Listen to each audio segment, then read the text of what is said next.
देखिए, जो Gulbarga institute of medical sciences GIMS का जो अभी रिक्रूटमेंट का एक नोटिफिकेशन आया है, जो कि 12 अक्टूबर 2023 का, अभी ये अक्टूबर जो पिछला महीना गया इसका जो है, इसमें जो है कुछ डिस्क्रिपेंसीज हैं जो रिजर्वेशंस को लेके हैं। जो 2B कैटेगरी का जो रिजर्वेशन है, इसमें रिजर्वेशन पॉलिसी सही से इम्प्लीमेंट नहीं हुआ है।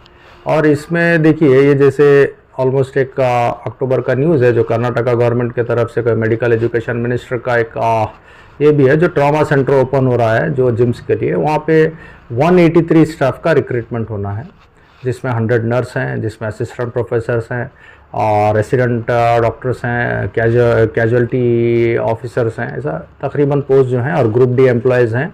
ये सारे रिक्रूटमेंट होना है। इसमें एक चीज़ ये है कि भाई जो नर्स का जो अपॉइंटमेंट होगा वो तो जो है कर्नाटका एग्जामिनेशन अथॉरिटी से होगा, जो 100 नर्सेस का है। लेकिन जो रिमेनिंग 80 पोस्ट हैं, ये जो जिस तरीके से रिक्रूटमेंट का बोलिए, जो वॉक इन इंटरव्यू के तहत जो असिस्टेंट प्रोफेसर्स का, कैजुअल्टी ऑफिसर्स का जो हायरिंग हो रहा है, इसमें जो रिजर्वेशन पॉलिसी जो होना चाहिए था, वो रिजर्वेशन पॉलिसी नहीं इम्प्लीमेंट हुआ है। ये बात ऐसे है कि जैसे सबको पता है, जब कुछ दिन पहले तक बीजेपी गवर्नमेंट हुआ करती थी स्टेट में, बीजेपी गवर्नमेंट ने 4% रिजर्वेशन जो माइनॉरिटीज़ का हटाया था। अब अगर देखें जो रिक्रूटमेंट जो जिम्स के लिए हो रहा है, जो गवर्नमेंट नोटिफिकेशन के अकॉर्डिंग जो आया है डिटेल्स, उसमें ये क्लियर दिख रहा है कि भाई जो बीजेपी गवर्नमेंट का जो पॉलिसी था 4% रिजर्वेशन माइनॉरिटीज़ का एबॉलिश करना, वो पॉलिसी को इम्प्लीमेंट कर रही है कांग्रेस गवर्नमेंट। तो ये बड़ी ताजुब सी बात है कि भाई जो सेकुलरिज्म की बात करने वाले, सब कम्युनिटीज़ को साथ लेके चलने वाले, अब यहाँ तो क्लियर है कि एंटी माइनॉरिटी पॉलिसी तो खुद बीजेपी की बनाई हुई पॉलिसी कांग्रेस इंप्लीमेंट कर रही है। तो हम ये कह रहे हैं कि भाई कर्नाटका गवर्नमेंट और ख़ास करके जो एजुकेशन मिनिस्टर हैं, ये इनका ऑलवेज डाउटफुल ही रहे हैं। इनका जो रवैया रहा है, सेकुलरिज्म की बात तो करते हैं, लेकिन कभी ऐसा इनका सेकुलरिज्म तो कभी दिखा नहीं है। हमेशा शक के दायरे में है ही हैं कि ये कहीं ना कहीं हिंदुत्व आइडियोलॉजी के फॉलोअर हैं। अब ये बात तो अब यहाँ साफ दिख रही है कि जिस तरीके से जो अपॉइंटमेंट्स होना है, उसमें अगर रिजर्वेशन पॉलिसी जो इम्प्लीमेंट नहीं होती है, तो ये बात साफ है कि फिर बीजेपी गवर्नमेंट की पॉलिसी इम्प्लीमेंट कर रहे हैं कर्नाटका मेडिकल एजुकेशन मिनिस्टर। हाँ, तो इसके ऊपर तो जो है हम यही कह रहे हैं कि कर्नाटका गवर्नमेंट इसके ऊपर तवज्जो दे, और ये जो जिम्स के लिए जो रिक्रूटमेंट का पॉलिसी है, और जो कॉम्बिनेशन करके कुछ मिक्सअप करके चीज़ों को जो कंफ्यूज करने का एक चला हुआ है, ट्रॉमा सेंटर की पॉलिसी अलग, जिम्स की पॉलिसी अलग, रोस्टर सिस्टम रिजर्वेशन पॉलिसी अलग, ये रिजर्वेशन पॉलिसी अलग, ये इतने कॉम्प्लिकेशंस करके पब्लिक को उलझाना, गुमराह करने की जैसी बातें हैं। Let's be straight and clear, 4% reservation for minorities, ये उसमें इम्प्लीमेंट होगा नहीं होगा, ये क्लियर पिक्चर होनी चाहिए। क्योंकि अभी तक जो दिख रहा है 4% रिजर्वेशन तो इम्प्लीमेंट नहीं कर रही है गवर्नमेंट। उसमें ऐलान तो काफी सारे थे इलेक्शन से पहले, तो हर छोटा बड़ा गली का भी लीडर, कांग्रेस का लो या स्टेट लीडर लो, पुकार पुकार के बोल रहे थे कि वो 4% रिजर्वेशन जो माइनॉरिटीज का बीजेपी गवर्नमेंट हटाई है, उसको हम वापस लागू करेंगे। लेकिन हम खुद गुलबर्गा में देख रहे हैं अभी जिम्स के अपॉइंटमेंट में वो 4% रिजर्वेशन की तो कहीं बात ही नहीं है। यही नहीं है, अब इससे पहले के भी कई ऐसे इश्यूज हैं। सेंट्रल यूनिवर्सिटी को लेके देखिए आप, बड़े जोरों शोर से कांग्रेस लीडर्स पुकारते हैं कि भाई हमारे लीडर थे जो एमपी साहब थे, सेंट्रल यूनिवर्सिटी लेके आए थे, वो सेंट्रल यूनिवर्सिटी में उर्दू डिपार्टमेंट क्यों नहीं खुला? कोई कांग्रेस लीडर पूछा इसके ऊपर? क्या उर्दू मतलब क्या मुसलमानों की लैंग्वेज है या इंडियन लिटरेचर, इंडियन कल्चर से कनेक्टेड लैंग्वेज है? ये जो कांग्रेस का जो दोहरा रवैया चल रहा है ना, ये कहीं ना कहीं, जितना बीजेपी को हम फेसिस्ट कहते हैं, BJP regime is a fascist regime, तो ये कांग्रेस की पॉलिसी देखने के बाद तो ये लग रहा है कि भाई हिडन फेसिस्ट है।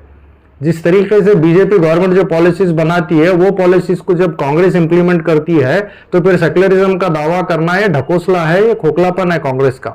हम कांग्रेस गवर्नमेंट से यही डिमांड कर रहे हैं कि जो रिजर्वेशन सिस्टम जो बीजेपी गवर्नमेंट ने खत्म किया था, उसको इमीडिएट जो वादा करे थे Congress government, Congress party election से पहले अपने मैनिफेस्टो में, अपने बयानों में जो ऐलान करे थे, वो 4% रिजर्वेशन इमीडिएट इंप्लीमेंट हो जाए, करा जाए। और गुलबर्गा में जो जिम्स हॉस्पिटल के जो अपॉइंटमेंट्स हैं, इसमें 4% रिजर्वेशन को पूरी तरह इंप्लीमेंट करे।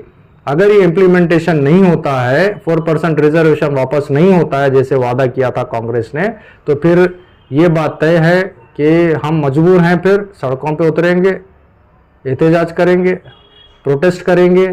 ज़रूरत पड़ी तो फिर इनके पुतले जलाएंगे हम, चाहे वो एजुकेशन मिनिस्टर है, चाहे कांग्रेस के बड़े नेशनल लीडर हैं, स्टेट लीडर हैं, या कोई चीफ मिनिस्टर है। जब तक सबको लेके चलने की बात नहीं होती है तब तक ये चीज़ के खिलाफ हम लड़ते हैं, लड़ते रहेंगे। हमारा ये डिमांड है कि जो रिजर्वेशन पॉलिसी की बात है उसको जिम्स में पूरी तरह इम्प्लीमेंट किया जाए, और जो रिक्रूटमेंट अभी जो वॉक इन इंटरव्यूज़ के नाम पे या रोस्टर सिस्टम के रिजर्वेशन के नाम पे जो हुआ है, ये सारे चीज़ों में 4% माइनॉरिटी रिजर्वेशन को पूरी तरह इम्प्लीमेंट करके उसी के अकॉर्डिंग हायरिंग किया जाए। Thank you. 4% की जो बात कर रहे हैं, क्यों लेट लिया जा रहा है इसको सर? कांग्रेस ने तो वादा किया था कि करेंगे हम जीतने के बाद, तो अभी तक नहीं किए सर। क्या लगता है आपको सर? ये सवाल का जवाब तो जो है खुद कांग्रेस देना चाहिए, ये मैं तो जवाब नहीं दे सकता, क्योंकि कांग्रेस गवर्नमेंट में मैं नहीं हूँ, ना मैं कांग्रेस का कोई आदमी हूँ। कांग्रेस ने जब वादा किया था 4% रिजर्वेशन वापस करने का, वो अभी तक नहीं हुआ है। उसी तरीके से किसानों का जो मसला लेके एंटी कैटल स्लॉटर एक्ट के ऊपर बात थी, अभी तक नहीं हुआ है। खुद सिद्धरामैया साहब का एक स्टेटमेंट था कि anti cattle slaughter act is a death nail to farmers and it is against farmers and it is anti farmer and anti agriculture. इतना कलेक्टिवली उनका स्टेटमेंट था एंटी कैटल स्लॉटर एक्ट को लेके, वो भी अभी तक खत्म नहीं हुआ है। उसी तरीके से 4% रिजर्वेशन पॉलिसी जो अनाउंस करी गई थी कि भाई गवर्नमेंट बनने के बाद लागू होगी, अभी तक लागू करने का कोई क्लियर डायरेक्शन नहीं है। ऐसे बहुत सारे इश्यूज हैं। और साथ ही साथ अभी जो एक बड़ा मुश्किल वक्त ये है कि भाई कर्नाटका में ड्रॉट रिलीफ का अनाउंसमेंट हो गया। काफ़ी सारे डिस्ट्रिक्ट जहाँ पे बारिश कम हुई थी वहाँ पे वो उनको ड्रॉट रिलीफ कंपनसेशन अनाउंस हुआ, जबकि गुलबर्गा 82% रेन डेफिसिट है, 82% कम बारिश हुई भी है। लेकिन अफसोस की बात, AICC जो कांग्रेस के नेशनल प्रेसिडेंट और गुलबर्गा के हैं, और डिस्ट्रिक्ट इंचार्ज मिनिस्टर उनके फर्जंदा उनके बेटे हैं प्रियंक खड़गे साहब, और गुलबर्गा में 82% बारिश कम होने के बावजूद भी गुलबर्गा को ड्रॉट रिलीफ अभी तक पैकेज डिक्लेयर नहीं किया गया है। इसका क्या मतलब है? क्या टेक इट फॉर ग्रांटेड है यहाँ के लोगों को कि अभी यहाँ के लोगों के पास रास्ता नहीं है, बीजेपी को डरेंगे, कांग्रेस को वोट डालेंगे? क्या यही सोच से अगर काम कर रही है कांग्रेस, तो ये कांग्रेस जहन खोल के समझ ले कि जहां तक कि ये एंटी पीपल पॉलिसी जो बीजेपी गवर्नमेंट के थे वही आज भी कांग्रेस चला रही है, ये फौरन ख़त्म करे। और कर्नाटका का जो रेन डेफिसिट का जो ड्रॉट रिलीफ का रिपोर्ट जो अनाउंसमेंट आया है, जो तालुकास 195 तालुकास प्लस फिर आगे चल के कुछ और थोड़े 5-6 तालुकास ऐड हुए, जिसमें गुलबर्गा का नाम है कि ड्रॉट हिट डिस्ट्रिक्ट में गुलबर्गा का नाम है, लेकिन गुलबर्गा के लिए कोई कंपनसेशन, कोई पैकेज, किसानों के लिए कुछ राहत, इसके लिए अभी तक कोई परिहार, कोई अनाउंसमेंट नहीं हुआ है। हम ये भी कह रहे हैं कि इमीडिएट जो है परिहार डिक्लेयर किया जाए गुलबर्गा डिस्ट्रिक्ट के लिए, जो ड्रॉट रिलीफ पैकेज होना है इसके लिए अनाउंस किया जाए। और दूसरी चीज जो है, जो KKRDB के बजट अलॉटमेंट्स हो रहे हैं, इसमें जो पार्शलिटी चल रही है, ये पार्शलिटी फौरन रुकना चाहिए। जो बजट गुलबर्गा नॉर्थ के लिए अलॉट होना है, वो गुलबर्गा नॉर्थ के लिए बजट वैसा अलॉट नहीं हो रहा है। हाईएस्ट बजट जेवर्गी तालुका के लिए गया है। हाईएस्ट बजट जब जेवर्गी तालुका के लिए ले रहे हैं तो ये क्लियर करता है कि भाई नेपोटिज्म बोलिए या पार्शलिटी बोलिए, क्योंकि KKRDB चेयरमैन जो है वो जेवर्गी MLA हैं, अपने कॉन्स्टिट्यूंसी के लिए उन्होंने बजट ज्यादा ले रहे हैं। अब गुलबर्गा साउथ और नॉर्थ को कंपेयर कीजिए, गुलबर्गा साउथ के लिए ज्यादा बजट है, गुलबर्गा नॉर्थ के लिए नहीं है। क्यों भैया, क्यों डुअल स्टैंडर्ड किस लिए चल रही है भाई? क्या नजरिया क्या है KKRDB का या गवर्नमेंट का लेके? इनका नजरिया क्या है? क्या गुलबर्गा नॉर्थ को डेवलपमेंट की जरूरत नहीं है? जबकि गुलबर्गा नॉर्थ का HDI ह्यूमन डेवलपमेंट इंडेक्स देखेंगे तो सबसे ज्यादा बजट गुलबर्गा नॉर्थ के लिए आना चाहिए। तो हमारा ये डिमांड है, जो जिस तरीके से दोहरी नीति जो बीजेपी की राजनीति करते हुए या बीजेपी की पॉलिसी को इम्प्लीमेंट करते हुए जो कांग्रेस काम कर रही है, ये अपना एजेंडा बदले, अपना रास्ता बदले और प्रो पीपल पॉलिसीज के तहत काम करे। और जो जिम्स का इशू है उसके ऊपर रिजर्वेशन जो लागू करना और रिजर्वेशन पॉलिसी इंप्लीमेंट करे। और गुलबर्गा डिस्ट्रिक्ट के लिए जो परिहार ड्रॉट का, जो बरगाल का ड्रॉट डिक्लेयर करना है, ड्रॉट कंपनसेशन, वो इमीडिएट करे।